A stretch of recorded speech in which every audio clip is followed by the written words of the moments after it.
Sikat at masarap at sulit na kainan ba hanap mo? At talaga namang mag-e-enjoy ka dahil sa napakagandang tanawin sa loob ng kainang ito. Tahanan tingnan dahil sa napakaganda pero ito isang kainan.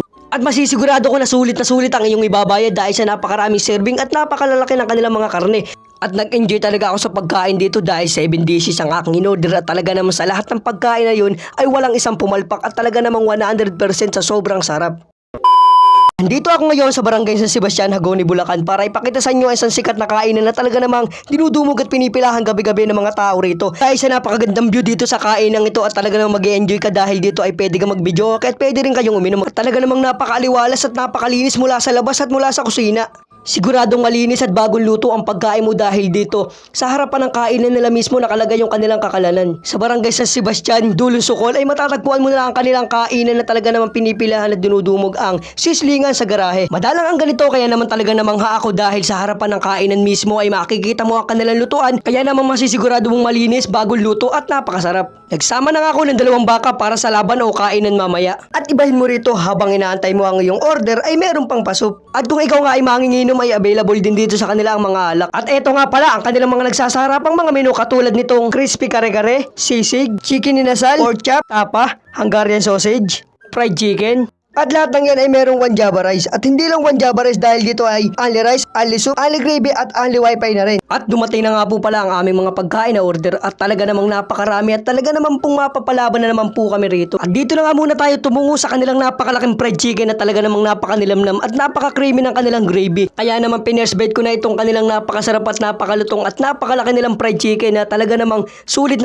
ka na dito dahil akalain mo 2 katao kami ang umubos sa chicken joy na ito at meron yung 1 rice at syempre only rice dito kaya mapaparami na naman tayo ng kain. Binuhusan ko lamang ng gravy ang ibabaw ng kanin mula sa chicken joy na napakalaki at napakalutong. Tara po, kain po tayo, grabe. Natatakam ako habang nag-e-edit at parang gusto ko na naman bumalik dun sa kainan na yun. At dito naman po tayo tumungo sa kanilang crispy at creamy kare-kare na talaga namang napakalinamnam at napakarami ng laman.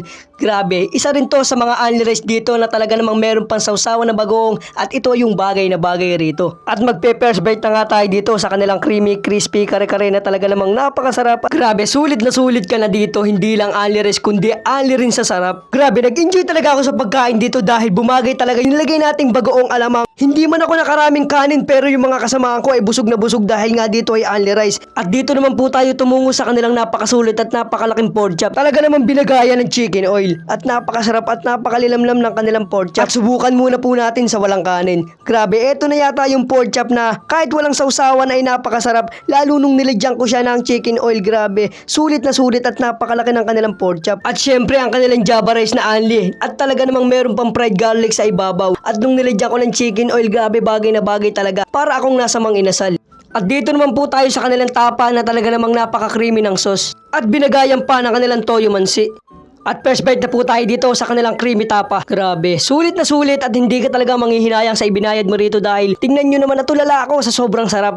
Hindi ganong maalat at saktuhan lamang at eto yung bagay na bagay at gustong gusto ko yung medyo matamis. At only rice na rin to kaya sulit na para sa inyo. At eto yung isa sa mga salug meals na hinahanap-hanap ko na kung tawagin ay Hungarian sausage na merong kasamang isang sunny side up egg at only rice, only soup at only gravy na rin sila. Ito ko lamang pala matatagpuan sa sislingan sa garahe ang hinahanap-hanap kong Hungarian sausage. Kung sa tatanungin nyo po rito kung only rice o only sabaw, hindi lang po only dahil only pa sa sarap at talaga naman pong 100% ang pagkain dito.